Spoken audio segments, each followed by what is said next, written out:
સમૂહ 14 કાર્બન પરિવાર થોડોક મઠાર્યો છે અને એટલા માટે કે બહુ જ અગત્યનો, કારણ કે એનો જે બોસ છે જેના નામે ઓળખાય છે કાર્બન પરિવાર, દુનિયામાં સૌથી વધારે અગત્યનું અથવા તો ઉપયોગી તત્વ કાર્બન. હવે પ્રશ્ન એવો થાય કે કાર્બન, દુનિયાની કોઈ પણ વસ્તુને તમે સળગાવો અને એ સળગાયા પછી બ્લેક થાય એનો મતલબ અંદર કાર્બન છે. એટલે મોટા ભાગની વસ્તુ અને ખાસ જીવંત, કોઈ જીવંત વસ્તુ એવી નથી, ઇવન જીવજંતુ, પ્રાણી, વનસ્પતિ, પક્ષી, મનુષ્ય કે જેનામાં કાર્બન ના હોય. એટલે એટલું ઇમ્પોર્ટન્ટ છે. એટલે પરિવારને થોડોક શણગારેલો છે. સમૂહ 14 કાર્બન પરિવાર તરીકે ઓળખાય. તો કાર્બન નામ છે, કાર્બનથી જ શરૂઆત કરીએ. કાર્બન પૃથ્વીના પોપડામાં 17મા ક્રમે, એટલો બધો મળતો નથી, એનો ક્રમ છેક 17મો છે, પણ છતાં બહુ ઉપયોગી છે. પૃથ્વીના પોપડામાં 17મા ક્રમેમાં 2 રીતના મળે છે. તત્વ તરીકે પણ મળે છે, સંયોજન તરીકે જ મળે છે. પહેલા બીજા સમૂહના વાત કરીને, પહેલા બીજા 13મા સમૂહના, એ મોટા ભાગે સંયોજન સ્વરૂપે મળે, તત્વ સ્વરૂપે નથી મળતા, કારણ કે બહુ સક્રિય છે. જ્યારે કાર્બન તત્વ સ્વરૂપે મળે અને સંયોજિત સ્વરૂપે મળે, બંને રીતે મળે. તત્વ તરીકે કોલસો, હીરો, ગ્રેફાઇટ એ કાર્બનના સ્વરૂપો છે. એટલે એ તત્વ તરીકે કોલસામાંય તત્વ તરીકે, હીરામાંય તત્વ તરીકે અને ગ્રેફાઇટમાં પણ તત્વ તરીકે મળે છે. સંયોજિતમાં મુખ્યત્વે ધાતુના કાર્બોનેટ, CO3, હાઇડ્રોકાર્બન, બરાબર, petrol, diesel, methane, ethane, butane, આ બધા હાઇડ્રોકાર્બન. અને હવામાં CO2 0.03%. એટલે હવામાં CO2 સ્વરૂપે, જમીનમાં હાઇડ્રોકાર્બન ધાતુ કાર્બોનેટ સ્વરૂપે મળે છે. એ બંને સ્વરૂપે મળે. વિશ્વમાં સૌથી ઉપયોગી તત્વ આપણે વાત કરીએ પ્રમાણે, કારણ કે પ્લાસ્ટિક અને દવાઓ એના વગર ના બને. તો તમે જુઓ કેટલું બધું પ્લાસ્ટિક ને કેટલી બધી દવાઓ છે વિશ્વમાં. તો એનું કારણ એ જે કાર્બન છે એ ડાયઓક્સિજન સાથે, ડાયહાઇડ્રોજન સાથે, ક્લોરાઇડ સાથે, ફ્લોરાઇડ સાથે પ્રક્રિયા કરીને પ્લાસ્ટિક અને દવાઓ વિશાળ માત્રામાં બને છે. એનું એક કાર્બનિક આખું રસાયણ વિજ્ઞાન છે. એના એટલા બધા સંયોજનો છે, એના વિશે બહુ જ ડિટેલ આપણે ઓર્ગેનિક શરૂ કરીશું, બરાબર. 2 મુખ્ય પાર્ટ છે હાઇડ્રોકાર્બન, તે વખત ડિટેલમાં સમજાવીશું. પરંતુ એનું આખું એક રસાયણ પણ, આખી એક શાખા, જેમ કે inorganic chemistry, physical chemistry, organic chemistry એક આખી શાખા બને છે. એટલે કાર્બનિક રસાયણ વિજ્ઞાન, જે કાર્બનને સંયોજન, કાર્બનના લીધે આખી એક અલગ શાખા બનાવવામાં આવી છે, એટલો વિશાળ છે. એના સમસ્થાનિકો મુખ્ય 2 સ્થાયી, પણ એક ત્રીજો પણ જોવા મળે છે જે રેડિયો એક્ટિવ છે. અને રેડિયો એક્ટિવ હંમેશા અસ્થાયી હોય. તો સ્થાયી કયા? 12C, 13C. કુદરતમાં આ બંને મળે છે, પરંતુ 14C પણ હોય છે. આ 14C એ રેડિયો એક્ટિવ છે, એટલે કે રેડિયો કાર્બન ડેટિંગ પદ્ધતિમાં એનો ખાસ ઉપયોગ થાય છે. તમે સાંભળ્યું હશે કે હિમાલયની અંદર 10,000 વર્ષ પહેલાંનું કોઈ અસ્થિ મળ્યું છે, અથવા તો જ્યારે ખોદકામ કરતા હોય તો હાડપિંજર મળ્યું હોય, તો કેવી રીતે ખબર પડે કે આટલા વર્ષો જૂનું છે? તો એના માટેની પદ્ધતિ છે રેડિયો કાર્બન ડેટિંગ પદ્ધતિ. એમાં કાર્બન 14 અને કાર્બન 12, કાર્બન 13 નું પ્રમાણ નક્કી કરે, અને નક્કી એ પ્રમાણ ઉપરથી એ લગભગ એનું આયુષ્ય કેટલા વર્ષ જૂનું છે એ ખબર પડે છે. કે ભાઈ નહીં કહેતા કે લાખ વર્ષ જૂનું છે, કોઈ 5 લાખ વર્ષ જૂનું છે. તો એ બધા રેડિયો કાર્બન ડેટિંગ પદ્ધતિથી ખબર પડે. એમાં કયો સમસ્થાનિક વપરાય? 14C. એનો અર્ધ આયુષ્ય સમય છે 5770 વર્ષ. આપણે શીખી ગયા છે અર્ધ આયુષ્ય સમય કોને. તો આ થોડીક જનરલ માહિતીથી કાર્બનની વિશેષ માહિતી આપણે આ ચેપ્ટરમાં જોઈએ છે. તો આ કાર્બન છે. બીજું એનું અગત્યનું એક છે સિલિકોન, દ્વિતીય ક્રમે 27.7%. એ પણ આપણે શીખી ગયા છે. કુદરતમાં સિલિકા અને સિલિકેટ સ્વરૂપે મુખ્ય મળે છે. સિલિકા એટલે રેતી, SiO2, એમાં Si હોય છે. તો રેતી કેટલી બધી મળે જો કુદરતમાં. અને સિલિકેટના સંયોજનો જે આપણે શીખવાના છે. તો કુદરતમાં સિલિકા, સિલિકેટ સ્વરૂપે એનો મુખ્ય ઉપયોગ ક્યાં? તો સિરામિક, કાચ અને સિમેન્ટ. સિમેન્ટ આપણે શીખી ગયા. કાચની અંદર પણ એ સિલિકોન વપરાય છે, બરાબર, કારણ કે કાચ એ એકચ્યુઅલી રેતીમાંથી બનતો એક પદાર્થ છે. અને સિરામિક એટલે ટાઇલ્સ ઉદ્યોગ જે છે, બરાબર, મોરબીમાં ખાસ છે, તમે જોયું હોય સૌરાષ્ટ્રમાં જાઓ તો સિરામિક એટલે ટાઇલ્સ છે, અલગ અલગ પ્રકારની એ બધી સિરામિક જે ઉદ્યોગ છે એ બધામાં પણ સિલિકોન વગેરે શક્ય નથી. એટલે આ 3 ઉદ્યોગોમાં ખાસ વપરાય છે. વાત કરીએ જર્મેનિયમ. હવે જર્મેનિયમ એટલું બધું મળતું નથી, એટલે કે ખૂબ જ અલ્પ પ્રમાણમાં જર્મેનિયમ પૃથ્વી પર અસ્તિત્વ ધરાવે છે, બહુ ઓછું. ટીન કેસિટેરાઇટ SnO2 સંયોજન સ્વરૂપે એ જમીનમાંથી મળે છે. ટીન. લેડ ગેલિના, PbS એનું સૂત્ર છે, એની મેઇન જે ખનિજ છે એનું નામ ગેલિના, અને એમાંથી લેડ મળે છે. હવે આ જનરલ માહિતી હતી. એમાં આ બે જે છે સિલિકોન અને જર્મેનિયમ, તો આપણે એને અર્ધધાતુ તત્વ તરીકે પણ ઓળખીએ છીએ. તો એ બંને ક્યાં વપરાય છે? તો અતિ શુદ્ધ જર્મેનિયમ અને સિલિકોન અતિ શુદ્ધ તો ટ્રાન્ઝિસ્ટર અને અર્ધવાહકોમાં વપરાય છે. ફિઝિક્સની અંદર તમારે ભણવામાં આવશે ટ્રાન્ઝિસ્ટર અને અર્ધવાહક, એમાં જર્મેનિયમ અને સિલિકોન વપરાય છે, કારણ કે એ બંને અર્ધધાતુના ગુણધર્મ ધરાવે છે, બરાબર. તો આ છે કાર્બન સમૂહની એક ઝલક, કાર્બન પરિવારની એક ઝલક. એના બધા સભ્યો છે, એમાં મેઇન સભ્ય છે એ કાર્બન છે, અને આપણે એ કાર્બન વિશે પણ આપણા પાઠમાં ઘણું બધું શીખવાના છે. તો આ સમૂહ 14ની એક બેઝિક માહિતી તમને મેં આપી.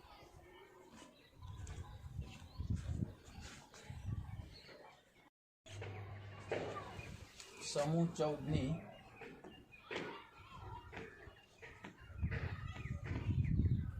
કેટલીક બાબતો વિશે ચર્ચા કરીએ.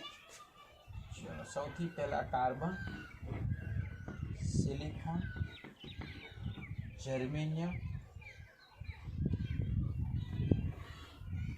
ટીન અને લેડ. જનરલી સમૂહ 14ના બધા જે તત્વો છે એ તત્વોની ઇલેક્ટ્રોન રચના NS2Np2 છે. એ બાહ્યતમ કક્ષાની ઇલેક્ટ્રોન રચના NS2Np2 છે. આ N બરાબર 2, N બરાબર 3, 4, 5, 6, N બરાબર 6. એટલે અહીંયા N બરાબર 6 એટલે અહીંયા કઈ કક્ષક અંદર આવે છે? 4f. અહીંયા D કક્ષકની એન્ટ્રી પડે છે. આમાં D અહીંયા ખાલી કક્ષક છે, અહીંયા D માં 10 ઇલેક્ટ્રોન ઓલરેડી છે, ખબર છે તમને. અહીંયા D કક્ષક છે જ નહીં, અહીંયા D કક્ષક છે પણ ખાલી છે, અને અહીંયાથી D કક્ષકના 10 ઇલેક્ટ્રોન છે, આમાં 2 D કક્ષક, અને આમાં D તો ખરી પણ F કક્ષક પણ છે. એટલે કેટલાક ગુણધર્મ 13માં અને સાથે તમે સરખાવી શકો, બરાબર. ઓકે, NS2Np6 સમૂહ 14. સૌથી પહેલા વાત કરીએ તો પરમાણ્વીય ત્રિજ્યા.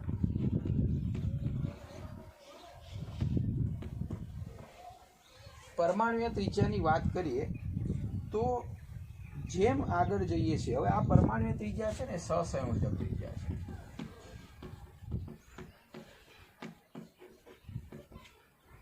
એટલે કે સહસંયોજક પરમાણ્વીય ત્રિજ્યા કાર્બનથી શરૂ કરીને લેડ સુધી, તો નીચે જઈએ તેમ વધે છે.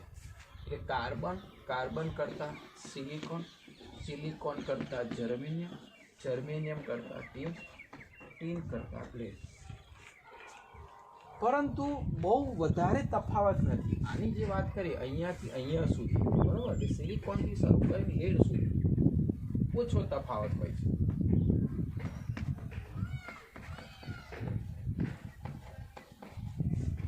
કારણ શું?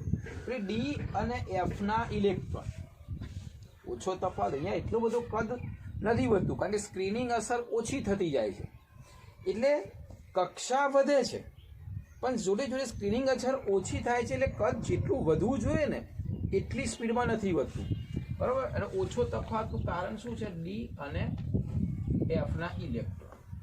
આટલું લખીશ એટલે તમને ખ્યાલ આવશે કે સ્ક્રીનિંગ અસર અહીંયા ઓછી છે, એટલે આકર્ષણને લીધે જોડે જોડે કક્ષા વધે પણ પાછું આકર્ષણ વધે, એટલે ઝાઝો તફાવત છે નહીં. તમે જોશો ને તો જે સહસંયોજક ત્રિજ્યા છે એમાં બહુ તફાવત તમને જોવા મળશે નહીં, બરાબર. અને હા, અહીંયા જેમ આગળ જઈએ છીએ તેમ એ વધે છે. અહીંયાથી એનો તફાવત તમે જુઓ તો એકદમ માઇનર, એટલે લગભગ કદ કેવા તમને જોવા મળે? લગભગ સરખા જેવા જોવા મળે છે. બીજો જે મુદ્દાની ચર્ચા કરીએ છીએ આપણે એ છે આયનીકરણ એન્થાલ્પી.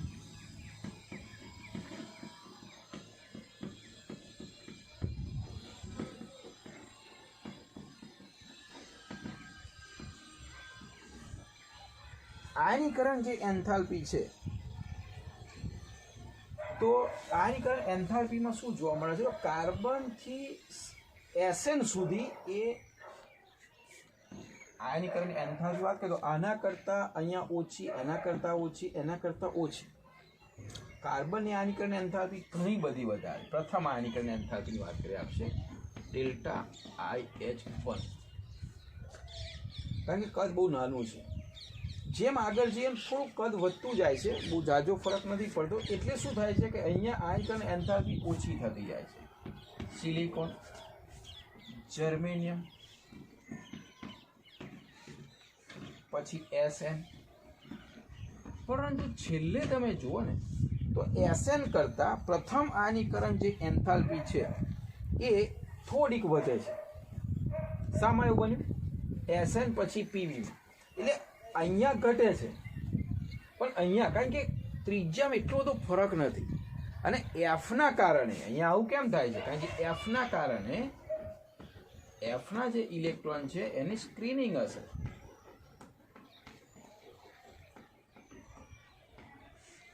અહીંયા ભાગ ભજવી જાય છે. એટલે ડિફરન્ટ એટલો બધો નથી, પણ તોય આના કરતાં આની પ્રથમ આયનીકરણ એન્થાલ્પી થોડીક વધારે છે. બરાબર? એ 13મા સમૂહ આપણે ડિટેલમાં શીખ્યા છે એટલે તમને ખ્યાલ આવી જશે. ઓકે, હવે પરમાણુય ત્રિજ્યાની વાત કરીએ સહસંયોજક, તો 13મો સમૂહ છે ને એનાથી તો ઓછી જ હોય, કારણ કે 13મો સમૂહ આગળ છે. જેમ આગળ જેમ એ આખા સમૂહની ત્રિજ્યા વધતી જાય, જેમ પાછળ જાય તેમ ઘટતી જાય. આપણે શીખી ગયા છે સંકોચન. એવી રીતે આયનીકરણ એન્થાલ્પી પણ 13 કરતા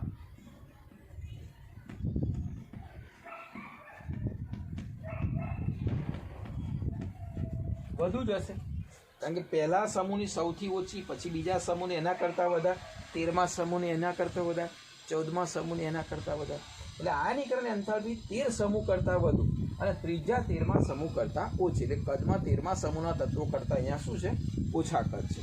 ચલો, ત્યાર પછી વાત કરીએ વિદ્યુત ઋણતા.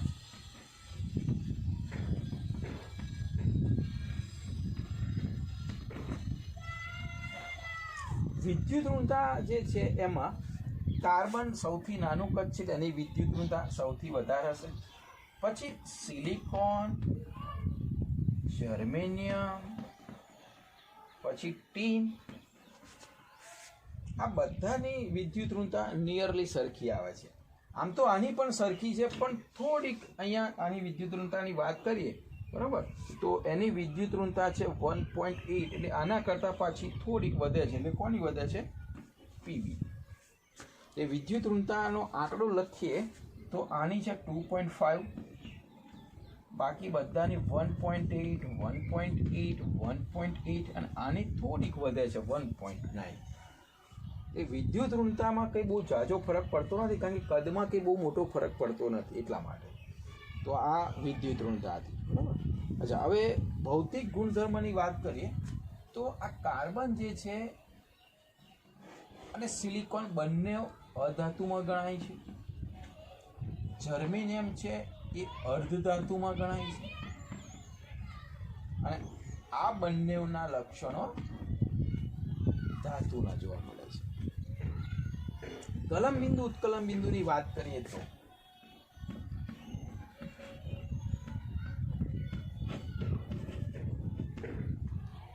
અહીંયા 13મા સમૂહ કરતા આ લોકોના ગલન બિંદુ અને ઉત્કલન બિંદુ વધુ હોય છે. વિદ્યુત ઋણતાની કમ્પેરિઝન કરીએ 13મા સમૂહમાં, બરાબર, તો 13 સમૂહ કરતા કદ આ લોકોના નાના છે એટલે વિદ્યુત ઋણતા વધારે હશે. એટલે 13 સમૂહ કરતા વિદ્યુત ઋણતા વધુ, જેમ આગળ છે એમ વધતી જાય. 13મા સમૂહથી ગલન બિંદુ અને ઉત્કલન બિંદુ ઊંચા છે આ લોકોના, પરંતુ અહીંયા કમ્પેરિઝનમાં વાત કરીએ તો જે ધાતુ છે SN અને PB, બરાબર, એના નીચા છે. અને આ બંને જે છે એસએન અને પીબી એ નરમ ધાતુ છે, ટીન અને લીડ આની સાપેક્ષે. ગલન બિંદુની વાત કરીએ તો કાર્બનનું ગલન બિંદુ ઘણું બધું ઊંચું, બોરોન કરતાં પણ સાપેક્ષે.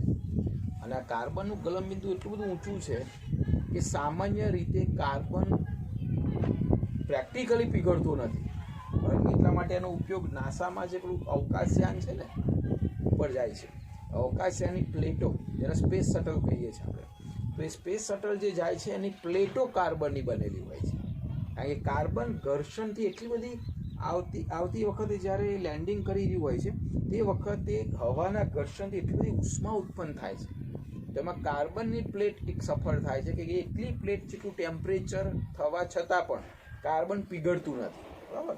એટલે એમાં એનો ઉપયોગ થાય છે. તો આ જનરલી માહિતી હતી, બેઝિક માહિતી તમને હોવી જરૂરી છે, કારણ કે હવે આપણે રાસાયણિક ગુણધર્મ ઉપર જઈ રહ્યા છીએ. તો આ ભૌતિક ગુણધર્મ વિશે આટલી માહિતી હતી.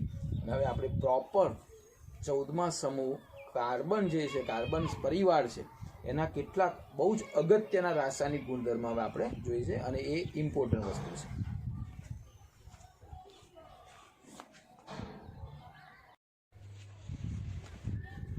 ચલો એના આપણે રાસાયણિક ગુણધર્મ જોઈએ.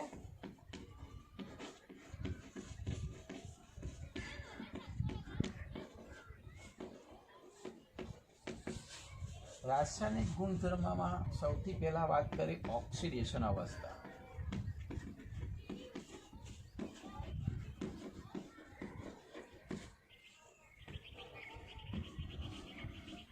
ઓક્સિડેશન અવસ્થાની અંદર કાર્બન, સિલિકોન, જર્મેનિયમ, ટીન અને લીડ, આ બધાની ઇલેક્ટ્રોન રચનાની વાત કરીએ તો NH2 NP2, એટલે કે ઓક્સિડેશન અવસ્થા બાહ્યતમ કોષની વાત કરો તો +4 એની મેઇન ઓક્સિડેશન અવસ્થા હોય. પરંતુ આપણે આને ઓળખીએ છીએ કે આ નિષ્ક્રિય યુગ્મ અસર કરી શકે છે.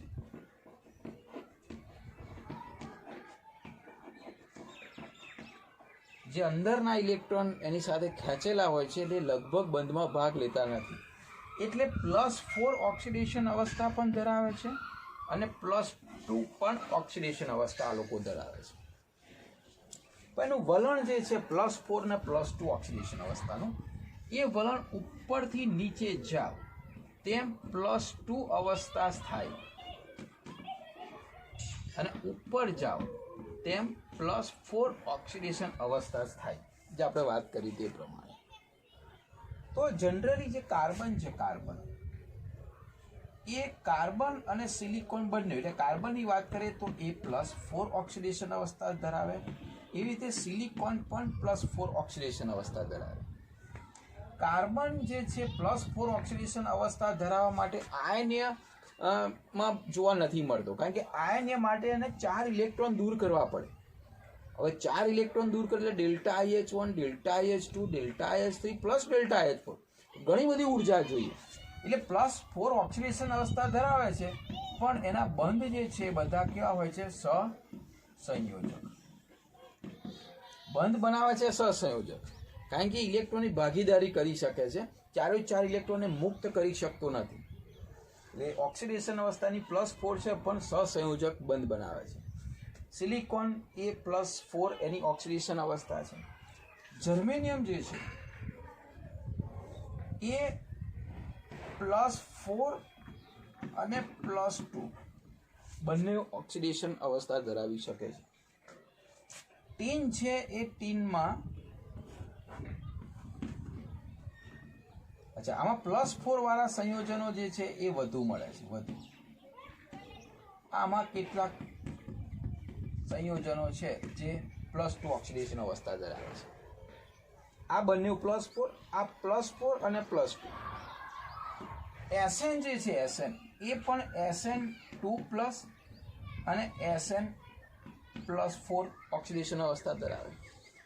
SN2+ જ્યારે હોય ત્યારે એ પોતે પ્રબળ રિડક્શન કરતા તરીકે હોય છે. કારણ કે નીચે જઈએ તેમ આમાંથી આમાં વલણ વધતું જાય છે, એટલે +2 માંથી +4 ઓક્સિડેશન અવસ્થા કરવા માટે ઇલેક્ટ્રોનને ગુમાવશે, એટલે પોતે પ્રબળ રિડક્શન કરતા તરીકે વર્તે છે. એવી રીતે પીબી જે છે, પીબીમાં પણ આમ જોવા જઈએ તો સ્થાયી અવસ્થાની વાત કરીએ તો આ +4 સ્થાયી છે, +2 કરતા અહીંયા +2 ની વાત છે, બરાબર. +2 સ્થાયી છે કારણ કે નીચે જઈએ તેમ કઈ અવસ્થા વધારે થાય? +2. એટલે પીબી +2 સ્થાયી છે પીબી +4 કરતા. પરંતુ જો પીબી +4 બની જાય તો આ જે છે પ્રબળ ઓક્સિડેશન કરતા બને.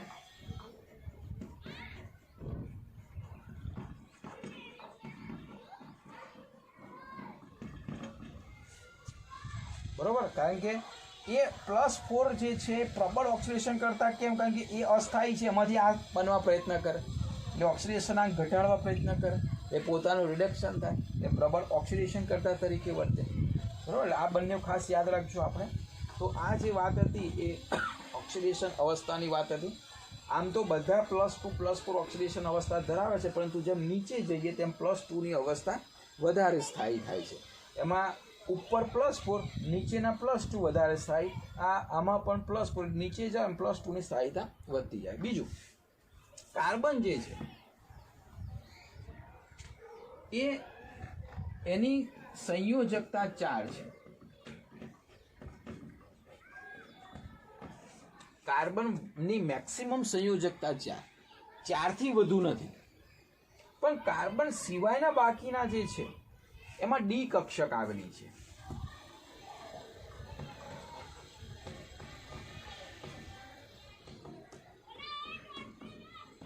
એટલે એની સંયોજકતા 4 થી વધારે છે. એટલે બાકીના જે છે એની સંયોજકતા છે 4 થી વધુ સંયોજકતા ધરાવે. એટલે સંવર્ગાંક 4 કરતા વધે. જેમ કે SI થી શરૂઆત કરો છો, SiF6 જર્મેનિયમ હેક્સાક્લોરાઇડ GeCl62 સંકીર્ણ SnOH6 છે જો અહીંયા. કેમ? કારણ કે અંદર ડી કક્ષક ઇન્વોલ્વ થાય છે. આ ડી કક્ષક ઇન્વોલ્વ થાય છે એટલે આનું સંકલન sp3d2. કાર્બનમાં નથી. કાર્બન માત્ર ને માત્ર 4 જ સંયોજકતા ધરાવે, એનાથી વધારે નહીં. કારણ કે કાર્બનમાં ડી કક્ષક હોતી નથી, ખાલી પણ નથી હોતી. ત્યારે બધામાં ડી કક્ષકને લીધે એ sp3d2 આ બધા સંકલન ધરાવે અને એની સંયોજકતા 4 થી વધારે હોઈ શકે છે. બરાબર, એટલે કે એના જે હેલાઇડ છે એ જળ વિભાજન પામે છે અને જળ વિભાજન પામીને આ રીતે OH અને એ એની અંદર એન્ટર કરી શકે છે. તો આ રાસાયણિક ગુણધર્મ હતા. હવે વારાફરતી આપણે ઓક્સિજન પ્રત્યે, હેલોજન પ્રત્યે, પાણી પ્રત્યેના ગુણધર્મ જોઈએ. જનરલી માહિતી હતી કે 14મા સમૂહના રાસાયણિક ગુણધર્મો ઓક્સિડેશન અવસ્થા, પ્રતિક્રિયાત્મકતા અને ડી કક્ષકને લીધે એનો સંવર્ગાંક કેટલો છે અને કાર્બનની સંયોજકતા કેટલી છે.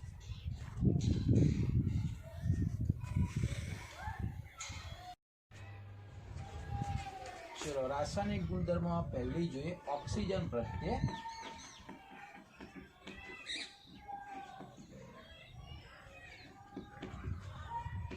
એની પ્રતિક્રિયાત્મકતા. જે 13મા સમૂહના જે કંઈ તત્વ છે, એટલે કે આપણે એને M તરીકે લઈ લઈએ, તો એ બધા જ ઓક્સિજન સાથે પ્રક્રિયા કરીને આપણને MO અને MO બે પ્રકારના ઓક્સાઇડ આપે. એટલે કે મોનોક્સાઇડ આપે અને ડાયોક્સાઇડ.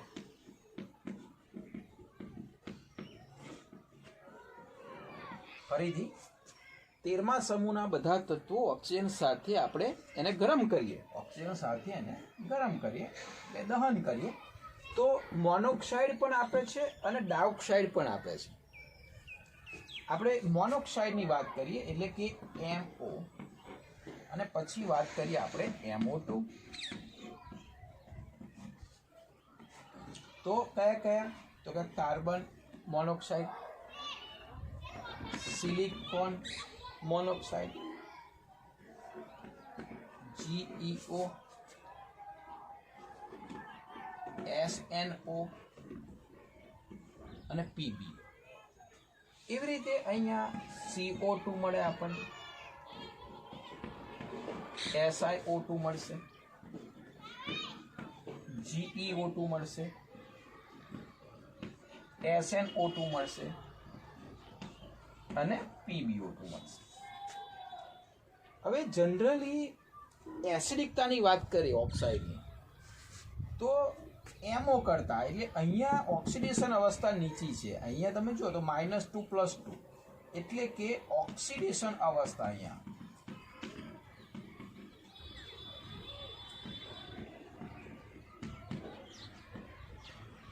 આની નીચી છે. એટલે કેટલી છે ઓક્સિડેશન અવસ્થાની વાત કરીએ તો અહીંયા +2 છે. અહીંયા ઊંચી ઓક્સિડેશન અવસ્થા છે.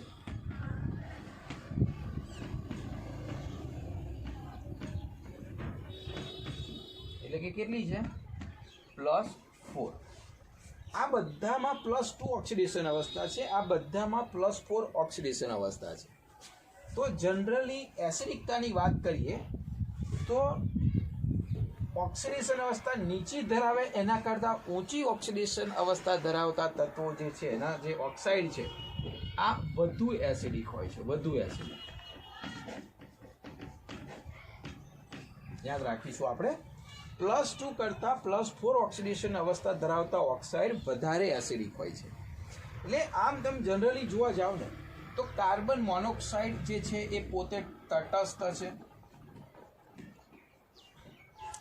એ રીતે તમે SN અને PbO ની વાત કરો ને તો એ પણ તટસ્થ છે. આ GeO છે થોડોક પ્રમાણમાં એસિડિક છે અને SiO જે છે માત્ર ઊંચું તાપમાન હોય તો જ સ્થાયી છે. એટલે આ બાબત ખાસ યાદ રાખજો MCQ માં ખાસ.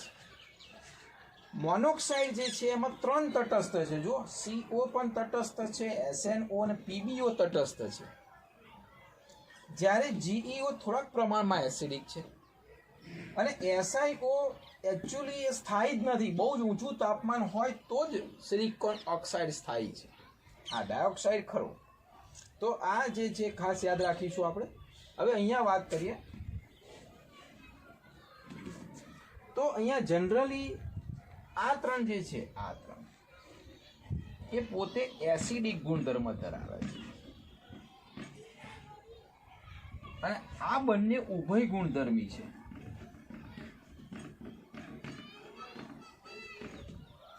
એમાં આ બંને તો ખાસ એસિડિક છે. આ જે છે એ આ બંનેની સાપેક્ષે, એટલે કે SiO2 થી ઓછો એસિડિક છે, પણ એસિડિક તો ખરા છે. એટલે કાર્બન ડાયોક્સાઇડ, SiO2 અને GeO2 એ એસિડિક ગુણધર્મ ધરાવતા હોય છે, જ્યારે SnO2 અને PbO2 એ ઉભય ગુણધર્મ ધરાવતા હોય છે. એટલે કે એસિડિકતા જેમ નીચે જાવ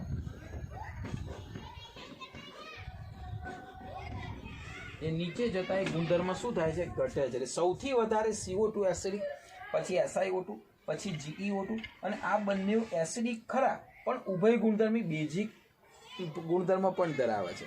એટલે એસિડિકતા ઉપરથી નીચે જાઓ તેમ શું થતી જાય છે, ઘટતી જાય છે.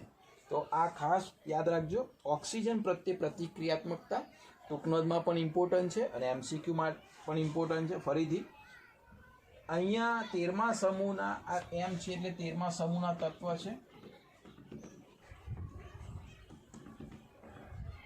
ઓક્સિજન ગરમ કરીએ તો મોનોક્સાઇડ અને ડાયોક્સાઇડ બંને બનાવે. મોનોક્સાઇડમાં એની ઓક્સિડેશન અવસ્થા +2 હોય છે, અહીંયા +4 હોય છે. સામાન્ય રીતે મોનોક્સાઇડ કરતાં ડાયોક્સાઇડ છે એ વધુ એસિડિક હોય છે અને કમ્પેરિઝન તમે જોઈ શકો છો. અહીંયા તો આ 3 તો તટસ્થ જ છે, આનું અસ્તિત્વ બહુ જ ઓછું છે, ઊંચા તાપમાને જ ખાલી સ્થાયી છે. GeO એ એસિડિક ધરાવે છે, જ્યારે આ 3 એસિડિક ગુણધર્મ ધરાવે છે, જ્યારે નીચેના 2 ઉભય ગુણધર્મી ઓક્સાઇડનો ગુણધર્મ ધરાવે છે. તો આ જે બાબત હતી એ ઓક્સિજન પ્રત્યે હતી.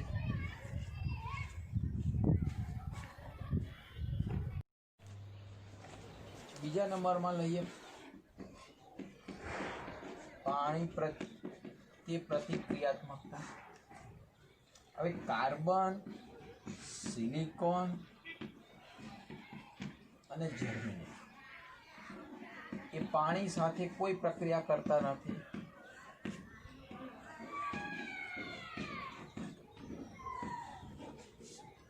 કાર્બન ઉપર, કોલસા ઉપર, હીરા ઉપર કે ગ્રેફાઇટ ઉપર ગમે તેટલું પાણી રેડો, તમને ખબર છે કોઈ પ્રક્રિયા થતી નથી. બરાબર. સિલિકોન અને જર્મેનિયમ ઉપર પણ કોઈ પ્રક્રિયા થતી નથી. અચ્છા, ઇવન પીબી પર પણ પ્રક્રિયા નથી થતી.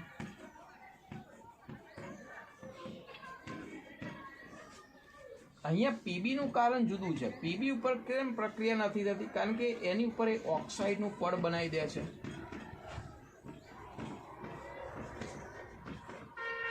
લેડ પોતાની ઉપર લેડ ઓક્સાઇડનું પડ બનાવી દે છે, એટલે એની ઉપર એ પ્રક્રિયા થતી નથી. તો હવે બાકી કોણ રહ્યું? તો કે એસએન. એ ટીન જે છે એ પાણી સાથે એટલે પાણીની બાષ્પ સાથે પ્રક્રિયા કરે છે અને બાષ્પ સાથે વિઘટન કરીને એમાંથી SnO2 બનાવે છે. SnO2 આ રીતે SnO2 ટ્વાઇસ H2 એટલે હાઇડ્રોજન વાયુ એ શું કરે છે? મુક્ત કરે છે. બરાબર. પાણી પ્રત્યે ફરીથી કાર્બન, સિલિકોન, જર્મેનિયમ પાણી સાથે કોઈ પ્રક્રિયા કરતું નથી, એટલે કોઈ અસર જ થતી નથી. પીબી એટલા માટે નથી કરતું કે એની પર ઓક્સાઇડનું પડ આવી જાય છે અને ટીન જે છે એની બાષ્પ છે એનું વિઘટન કરે છે પાણીનું અને SnO2 અને ટ્વાઇસ H2 હાઇડ્રોજન વાયુ ઉત્પન્ન કરે છે.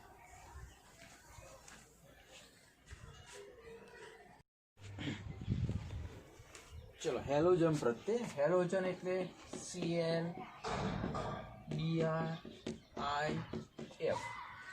હેલોજન પ્રત્યે જનરલી કાર્બન સિવાય બાકીના અનુકૂળ પરિસ્થિતિમાં સીધા હેલોજન સાથે જોડાઈને હેલાઇડ આપે. સમૂહ 14ના બે પ્રકારના હેલાઇડ આપે, MX2 અને MX4. કેમ? કારણ કે અહીંયા ઓક્સિડેશન અવસ્થા બંને ધરાવે છે, એટલે અહીંયા ઓક્સિડેશન અવસ્થા આની +2 છે, અહીંયા આની ઓક્સિડેશન અવસ્થા +4 છે. એટલે બંને પ્રકારના હેલાઇડ, જે રીતે ઓક્સાઇડ બંને પ્રકારના છે, એ રીતે હેલાઇડ પણ બંને પ્રકારના ધરાવે છે. હવે જનરલી વાત કરીએ તો MX2 પ્રકારના એટલે ડાયહેલાઇડ કહેવાય. આ જે છે એ ડાયહેલાઇડ. ડાયહેલાઇડ ઉપરથી નીચે જાઓ ને તેમ એની સ્થાયીતા વધે. કેમ? કારણ કે +2 ઉપરથી નીચે જાઓ તેમ આ ઓક્સિડેશન અવસ્થાની સ્થાયીતા વધે છે. એનાથી બિલકુલ વિરુદ્ધ, ઉપર જાઓ તેમ +4ની ઓક્સિડેશન અવસ્થા સ્થાયી થાય છે. તો ઉપર જતાં આ સ્થાયી છે, નીચે જતાં આ સ્થાયી થાય છે. ડાયહેલાઇડની સ્થાયીતા નીચે જાઓ, ઉપરથી નીચે જાઓ તેમ શું થાય? વધે છે. એટલે જનરલી આવો પ્રશ્ન પૂછે કે PbX4 અને PbX2માં વધારે સ્થાયી કોણ? તો ડાયહેલાઇડ નીચે જતા, પણ ઉપર જતા તો કે 4ની વધે છે. એટલે કે GeX2 કરતાં GeX4 વધારે સ્થાયી. નીચે જતા હેલાઇડ વધારે સ્થાયી. એટલે એ ખાસ યાદ રાખીશું.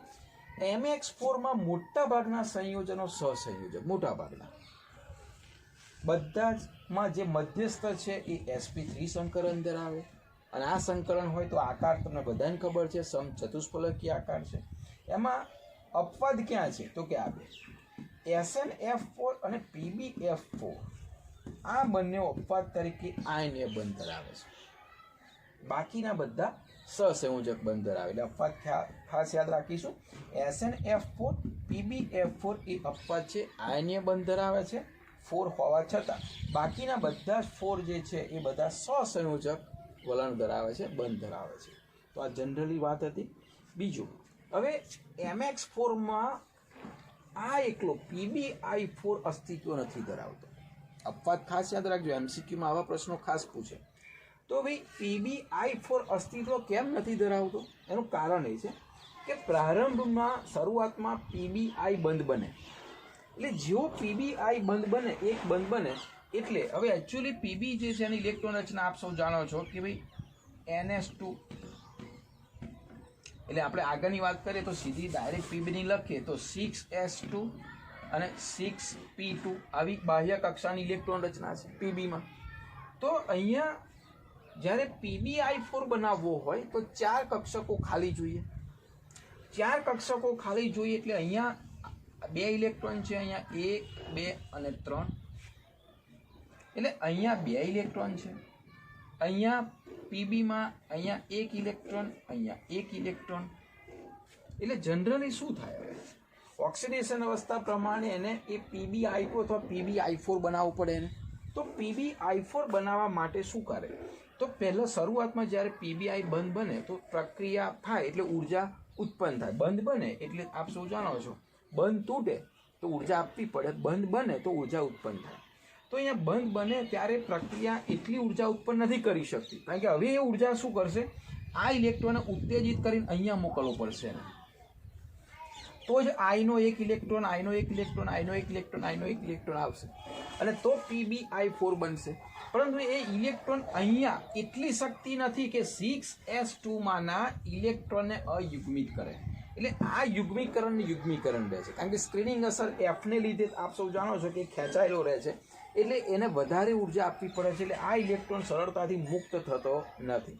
એટલે PbI બંધ બનવાથી એટલી ઉર્જા નથી મુક્ત થતી કે PbI4 નું સંયોજન બની શકે. ક્લિયર? કારણ કે આ જે યુગ્મીકરણ એ થઈને અહીં બધા જ અયુગ્મિત બનતા નથી.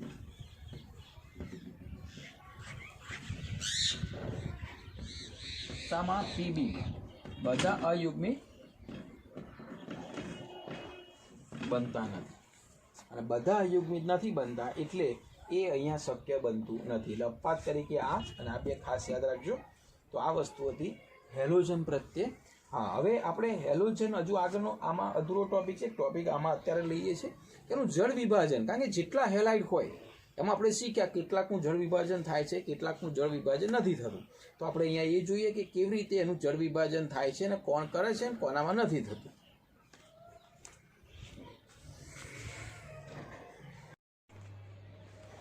જો ટેટ્રાક્લોરાઇડની વાત કરીએ તો કાર્બન ટેટ્રાક્લોરાઇડ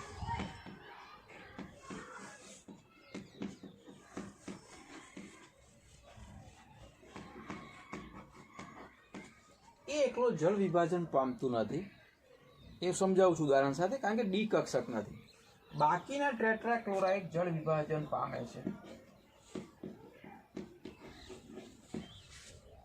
જો એક ઉદાહરણ લઈએ આપણે SiCl4 સમચતુષ્ફલકીય રચના અને SiSp3 સંકલન આપણે શીખી ગયા બરાબર. તો આ સમચતુષ્ફલકીય રચના છે એમાં તો જળ વિભાજન એટલે આપ સૌ જાણો છો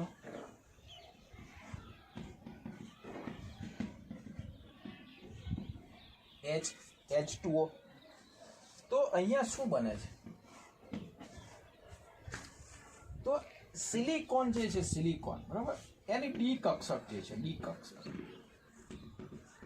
જે ડી કક્ષક કેવી હોય છે ખાલી હોય છે.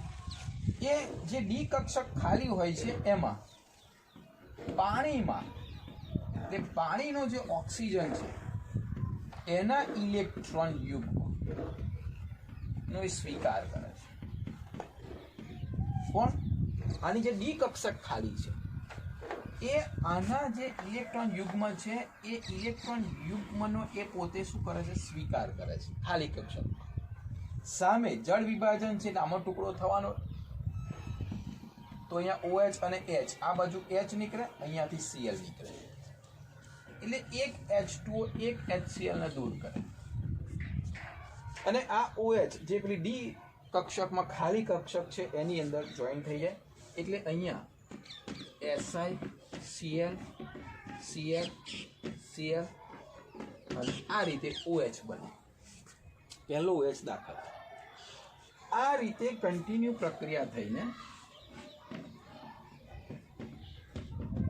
3H2 બીજા દાખલ થઈને 3HCl ને જુદા કરે અને એ સિલિકોન છે ત્યાં જ્યાં જ્યાં Cl છે ત્યાં OH OH અને OH આવી જાય અને આવું અણુ બનાવે જેનું નામ છે સિલિસિક એસિડ.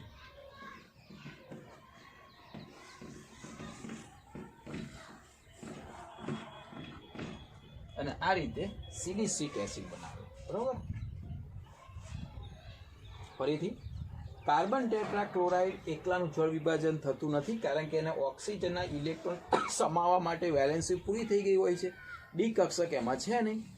બાકીના બધા ટેટ્રાક્લોરાઇડ જળ વિભાજન પામે છે કારણ કે ડી કક્ષક બધાની ખાલી રહે છે તો અહીંયા એસઆઈની અંદર જે સિલિકોનની ડી કક્ષક જે ખાલી છે ત્રીજા આવર્તથી સ્ટાર્ટ થાય તો ઓક્સિજન પાણીમાં જે ઓક્સિજન છે એના અબંધકારક ઇલેક્ટ્રોન છે એ કક્ષકમાં ખાલી દાખલ થાય છે, સામે HCl દૂર થઈ જાય છે અને આ રીતે એક HCl દૂર થાય છે.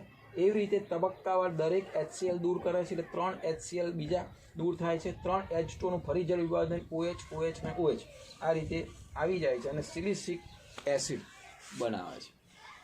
બરાબર. તો આ અહીંયા સુધી જે વાત હતી એ કાર્બનના કેટલાક રાસાયણિક ગુણધર્મ હતી. હવે એના બીજા અગત્યના વલણો આપણે ફરી શીખીશું.